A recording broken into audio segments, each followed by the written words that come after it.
ನಮಸ್ಕಾರ ಸ್ನೇಹಿತರೆ, ತಾಯಿಯ ಯೂಟ್ಯೂಬ್ ಚಾನಲ್ಗೆ ತಮ್ಮೆಲ್ಲರಿಗೂ ಆತ್ಮೀಯ ಸ್ವಾಗತ. ಸ್ನೇಹಿತರೆ, ಈ ದಿನದ ವಿಡಿಯೋದಲ್ಲಿ ದಿವ್ಯ ಶಕ್ತಿಯನ್ನ ಪಡೆಯಲು ಯಾವುದಾದ್ರೂ ಸರಳ ಮಾರ್ಗ ಇದೆಯಾ ಅದ್ರ ಬಗ್ಗೆ ವಿಡಿಯೋದಲ್ಲಿ ತಿಳಿಯೋಣ. ವಿಡಿಯೋ ಇಷ್ಟ ಲೈಕ್ ಮಾಡಿ, ಶೇರ್ ಮಾಡಿ, ಕಮೆಂಟ್ ಮಾಡಿ, ಚಾನಲ್ ಸಬ್ಸ್ಕ್ರೈಬ್ ಮಾಡ್ಕೊಳ್ಳಿ. ಆಲಿರ್ತಕ್ಕಂಥ ಬೆಲ್ ಬಟನ್ ಕೂಡ ಕ್ಲಿಕ್ ಮಾಡಿದ್ರೆ ವಿಡಿಯೋ ನೋಟಿಫಿಕೇಶನ್ ತಕ್ಷಣ ಸಿಗುತ್ತೆ.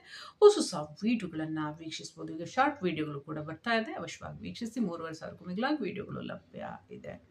ಅವುಗಳಲ್ಲೂ ಕೂಡ ನಿಮಗೆ ಜ್ಞಾನವರ್ಧಕ ಎಲ್ಲ ವಿಡಿಯೋಗಳಿದ್ದಾವೆ. ಜ್ಞಾನವರ್ಧಕ ವಿಡಿಯೋಗಳು ಅವಶ್ಯವಾಗಿ ವೀಕ್ಷಿಸಿ, ಅನುಕೂಲ ಇದೆ. ಹಾಗೆ ಯಂತ್ರ ಮಂತ್ರತಂತ್ರಕ್ಕೆ ಸಂಬಂಧಪಟ್ಟಂತೆ ಧ್ಯಾನ, ಯೋಗ, ಮುದ್ರಾಭ್ಯಾಸ, ಕುಂಡಲಿ ಶಕ್ತಿ, ಜಾಗ ಸಂಬಂಧಪಟ್ಟಂತೆ ಕಾರಣಾತ್ಮಕ ವಿಷಯಗಳಿಗೆ ಸಂಬಂಧಪಟ್ಟಂತೆ ಸಮಸ್ಯೆಗಳಿದ್ದ ಪರ್ಸನಲ್ ಕನ್ಸಲ್ಟೇಷನ್ ತಗೊಂಡು ಮಾತನಾಡ್ಬೋದು.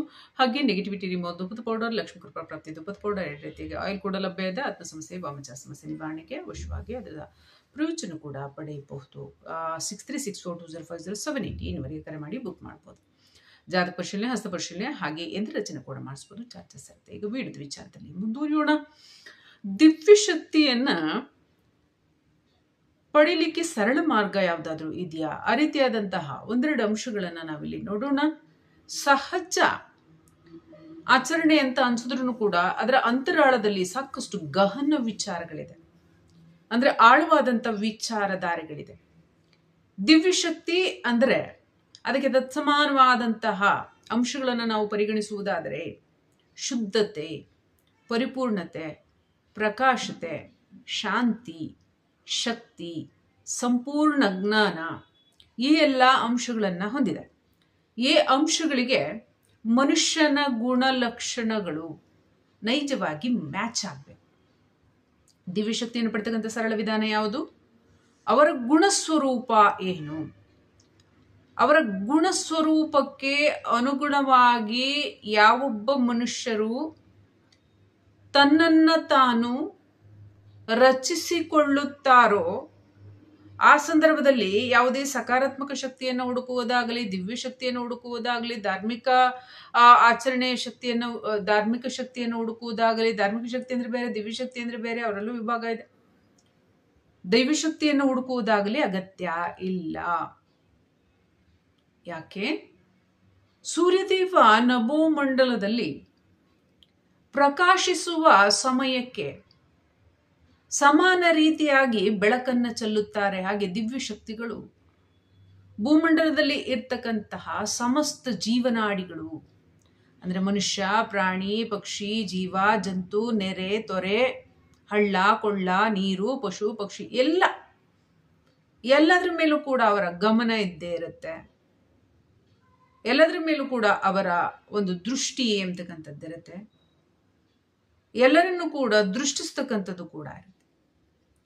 ಸೂರ್ಯದೇವ ನಭೋಮಂಡಲದಲ್ಲಿ ಪ್ರಕಾಶಿಸುವಾಗ ಮರಗಿಡಗಳ ಮೇಲೆ ಬೆಳಕು ಚೆಲ್ಲಿದ್ದರೆ ಮರದ ಕೆಳಗೆ ನೆರಳು ಕಾಣಿಸಿ ಕತ್ತಲೆನಿಸಬಹುದು.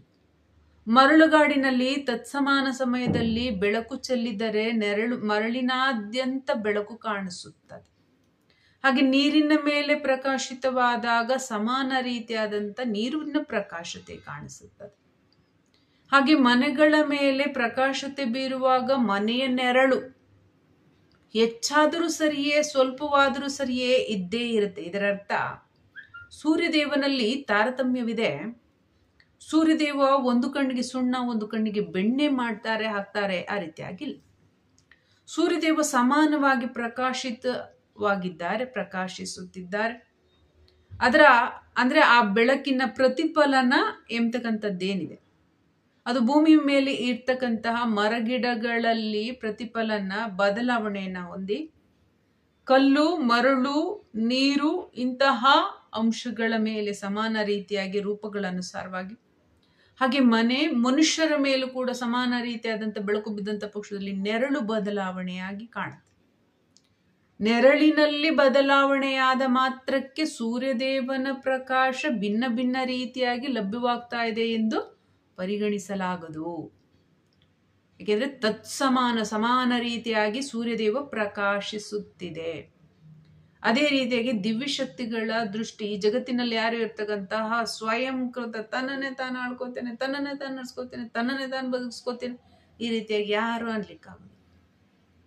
ಬೆಳಕಿನ ಆಶ್ರಯ ಪಡೆದವರೇ ಎಲ್ಲ, ವಾಯುವಿನ ಆಶ್ರಯ ಪಡೆದವರೇ ಎಲ್ಲ, ನೀರಿನ ಆಶ್ರಯ ಪಡೆದವರೇ ಎಲ್ಲ. ವಿಷಯಗಳ ಆಶ್ರಯ ಪಡೆದವರೇ ಎಲ್ಲ. ಅದಕ್ಕಿಂತ ಮೊದಲ ಭೂಮಾತೆ, ಜಗನ್ಮಾತೆ, ಅವಳನ್ನೆಲ್ಲ ಅವಳೆ ಆಶ್ರಯ, ತಿರುಗಾಡ್ಲಿಕ್ಕೆ, ಬದುಕಲಿಕ್ಕೆ, ಮನೆ ಓಡಾಡ್ಲಿಕ್ಕೆ ಅವ್ರು ಆಶ್ರಯ ಪಡೆದವ್ರೆ. ಅದರಿಂದಾಗಿ ನಾನು ಸ್ವಯಂ ಚಲಿತ ಶಕ್ತಿ ಎನ್ನಲಾಗುವುದಿಲ್ಲ. ಆಶ್ರಿತರು ಮನುಷ್ಯ ಜೀವಗಳು, ಸಕಲ ಜೀವರಾಶಿಗಳೆಲ್ಲವೂ ಕೂಡ ಆಶ್ರಿತರು. ಹಾಗಾಗಿ ಈ ಎಲ್ಲಾ ಆಶ್ರಿತರ ಮೇಲೆ ಯಾರ ಅವರ ಕರ್ಮಗಳಿಗನುಸಾರವಾಗಿ ಏನೇನು ಕೊಡಬೇಕು ಅನ್ನೋ ಕಾರಣಕ್ಕೆ ದಿವ್ಯ ಶಕ್ತಿ ಎಲ್ಲರ ಮೇಲೆ ಸದಾ ಕಾಲ ದೃಷ್ಟಿ ಇಟ್ಟಿರ್ತಾರೆ. ಯಾವಾಗ ಅವರ ದೃಷ್ಟಿಗೆ ಸಂಬಂಧಪಟ್ಟಂತೆ, ಅವರ ಗಮನಕ್ಕೆ ಸಂಬಂಧಪಟ್ಟಂತೆ, ಅವರೊಂದಿಗೆ ಅವರ ತತ್ಸಮಾನ ಗುಣಲಕ್ಷಣಗಳನ್ನ ಯಾವ ಜೀವಗಳು ವೃದ್ಧಿಸ್ಕೊತೋ, ಪ್ರಾಣಿ, ಪಕ್ಷಿ, ಮನುಷ್ಯ ಯಾರೇ ಆಗಿರ್ಬೋದು, ಯಾರು ಹೆಚ್ಚಿಗೆ ವೃದ್ಧಿಸ್ಕೋತಾರೆ ಅವ್ರ ಜೊತೆ ಸಂಪರ್ಕ ಆಗುತ್ತೆ, ಅವರಿಗೆ ದಿವ್ಯ ಶಕ್ತಿ ಲಭ್ಯ ಆಗುತ್ತೆ. ಸರಳ ಅಲ್ವಾ? ಏನು ಅವರ ಗುಣಲಕ್ಷಣಗಳು ನಾನು ಮೊದಲೇ ಹೇಳಿದೆ. ಪ್ರಕಾಶಿತ, ಶುದ್ಧತೆ, ಸುಗಂಧಭರಿತ, ಜ್ಞಾನವರ್ಧಕ, ಶುದ್ಧ ಗುಣಲಕ್ಷಣಗಳು, ಶುದ್ಧ ಶುಭ ಸಾಮರ್ಥ್ಯ, ಶಕ್ತಿಯುತ ಸಾಮರ್ಥ್ಯ, ಶಾಂತಿಯ ಅಲೆ, ಈ ಎಲ್ಲ ಲಕ್ಷಣಗಳು ಅವರದ್ದೇ. ಈ ಲಕ್ಷಣಗಳನ್ನ, ಆಚರಣೆಗಳನ್ನ ಯಾವ ಮನುಷ್ಯ ಜೀವ, ಭೂಮಿ ಮೇಲೆ ಯಾರೇ ಆಗ್ಲಿ, 800 ಕೋಟಿ ಇದ್ದೀವಿ ಅನ್ಕೊಳ್ಳಿ, ಯಾರೇ ಆಗ್ಲಿ, ಅವರ ಗುಣಲಕ್ಷಣಗಳನ್ನ ಯಾರು ಮೈಗೂಡಿಸಿಕೊಂಡು ಹೆಚ್ಚಿಸಿಕೊಳ್ಳುತ್ತಾರೋ ಅವರೊಂದಿಗೆ ಮ್ಯಾಚಿಂಗ್ ಆದಾಗ ದಿವ್ಯಶಕ್ತಿ ಸಂಪರ್ಕ ಪಟಪಟ ಸಿಕ್ಬಿಡುತ್ತೆ, ಯಾರೇ ಆಗಿರ್ಬೋದು. ಹಾಗಾಗಿ ದಿವ್ಯಶಕ್ತಿಯನ್ನು ಪಡ್ಕೊಳ್ಳಿಕ್ಕೆ ನಿಮ್ಮ ಆಚರಣೆಗಳಲ್ಲಿ ಸಕಾರಾತ್ಮಕತೆ, ಅವ್ರ ಜೊತೆಗೆ ಮ್ಯಾಚಿಂಗ್ ಆಗೋದು ಮುಖ್ಯ. ಅವರು ಸ್ವಯಂ ದೈವ, ಅವರು ಸ್ವಯಂ ಮಂತ್ರ, ಅವರು ಸ್ವಯಂ ಶಕ್ತಿ, ಸ್ವಯಂ ಜ್ಞಾನ, ಈ ಎಲ್ಲ ಅಂಶಗಳಿದ್ದಾವೆ. ಅದಕ್ಕೆ ಯಾರು ಸಾಧು ಸಂತರು, ಸಿದ್ಧಪುರುಷ, ಅವರಲ್ಲಿ ವಿಶೇಷವಾದಂಥ ಜ್ಞಾನ, ವಿಶೇಷ ಶಕ್ತಿ, ವಿಶೇಷ ಸಾಮರ್ಥ್ಯ, ದಿವ್ಯಶಕ್ತಿಗಳ ಸಂಪರ್ಕ, ದೈವಶಕ್ತಿಗಳ ಗೋಚರ. ಹಾಗೆ ಅಶರೀರವಾಣಿ ಅಂತ ನಾವು ಕರಿತೇವೆ. ಅಶರೀರವಾಣಿ ಅಂದರೆ ಅದು ಅವ್ರಿಗೆ ಶರೀರ ಇರುತ್ತೆ, ಆದರೆ ನಮ್ಮ ಮನುಷ್ಯ ಶರೀರದೊಂದಿಗೆ ಮ್ಯಾಚಿಂಗ್ ಆಗಲ್ಲ, ಅವ್ರ ಶರೀರ ಬೇರೆ. ಅದಕ್ಕೆ ಅದನ್ನ ಅಶರೀರವಾಣಿ ಅಂತ ನಾವು ಕರಿತೇವೆ. ಏಕೆಂದ್ರೆ ಇಡೀ ಜಗತ್ತು ಶಬ್ದದಿಂದ ಆವೃತವಾಗಿದೆ. We are all energies. ನಾವೆಲ್ಲ ಶಕ್ತಿ, ನಾವೆಲ್ಲ ಶಕ್ತಿಗಳು. ಅದು ಶಬ್ದ ಬ್ರಹ್ಮ. ಅಶರೀರವಾಣಿ, ವಾಣಿ ಪದ, ಶಬ್ದ, ಅವರ ರೂಪ ಬೇರೆ, ಅವರ ಆಕಾರ ಬೇರೆ. ನಮ್ಮ 5 ಅಡಿ 6 ಅಡಿ ದೇಹದಂತೆ ಅಲ್ಲ. ಹಾಗಾಗಿ ಅದಕ್ಕೆ ಅಶರೀರವಾಣಿ ಅಂತ. ಅದ್ರ ವ್ಯಾಪ್ತಿ, ಶರೀರ ಅಂದ್ರೆ ನಮ್ಮ ಭೂಮಂಡಲ, ಮನುಷ್ಯನ ದೇಹಕ್ಕೆ ಸಂಬಂಧಪಟ್ಟಂತೆ ವಾಕ್ಯಗಳಲ್ಲಿ ನಿಹಿತವಾಗಿದೆ. ಅಶರೀರ ಅವ್ರದ್ದು ದೊಡ್ಡ ಶರೀರ. ಈ ಶರೀರಕ್ಕೂ ಆ ಶರೀರಕ್ಕೂ ಹೊಂದಾಣಿಗಿಲ್ಲ. ನಮ್ಮ ಭಾಷೆನಲ್ಲೇ ನೋಡಿ, ಏನಾದ್ರು ನಮ್ಮ ಕನ್ನಡ ಭಾಷೆನಲ್ಲಿ ನಾವು ಯಾವ್ದಾದ್ರು ಒಂದು ಪದ ಹೇಳ್ತಾ ಇದ್ರೆ ಅದೇ ಪದವನ್ನ ಬೇರೆ ಯಾವ್ದಾದ್ರು ಭಾಷೆನಲ್ಲಿ ಬಳಸ್ತಾ ಇದ್ರೆ ಅದಕ್ಕೆ ಬೇರೆ ಅರ್ಥ ಇರುತ್ತೆ. ನಮ್ಮ ಭೂಮಿನಲ್ಲಿರೋ ಇಷ್ಟಗಲ ಜಾಗದಲ್ಲಿ, ಅಂದ್ರೆ ಭೂಮಂಡಲ, ಬೇರೆ ಕಾಯಿಗಳಿಗೆಲ್ಲ ಹೋಲಿಸಿದ್ರೆ ಭೂಮಿ ಚಿಕ್ಕದೇನಲ್ಲ, ತಾಯಿಗೆ ಇದಲ್ಲ, ನಾವು ಒಂದು ರೀತಿ ನಿರಾಧಾರ ತೋರೋದಲ್ಲ. ಆದ್ರೆ ಈ ಭಗವಂತನ ಸೃಷ್ಟಿಯಲ್ಲಿ ಈ ಭೂಮಿ ಮೇಲೆ ಇರ್ತಕ್ಕಂಥ ಮನುಷ್ಯರಿಗೆ ಸಂಬಂಧಪಟ್ಟಂತ ವಾಕ್ಯಾವಳಿಗಳೇನಿದ್ದಾವೆ, ಈ ಜಾಗದಿಂದ ಮತ್ತೊಂದು ಜಾಗಕ್ಕೆ ಮ್ಯಾಚಿಂಗ್ ಆಗೋದಿಲ್ಲ. ಅಲ್ಲಿ ಅರ್ಥ ಬೇರೆ, ಇಲ್ಲಿ ಅರ್ಥ ಬೇರೆ ಅಲ್ವಾ? ಹಾಗಾಗಿ ಅವರ ಅಶರೀರವಾಣಿ ಶಕ್ತಿ, ದಿವ್ಯ ಶಕ್ತಿ, ಅವರ ರೂಪ, ಅವರ ಆಕಾರ ಬೇರೆ. ಹಾಗಾಗಿ ಅದಕ್ಕೆ ಅಶರೀರವಾಣಿ, ಶರೀರ ಇಲ್ಲದು, ಆದ್ರೆ ಅವ್ರು ಬೇರೆ ಶರೀರ ಇದೆ ಅರ್ಥ, ದಿವ್ಯ.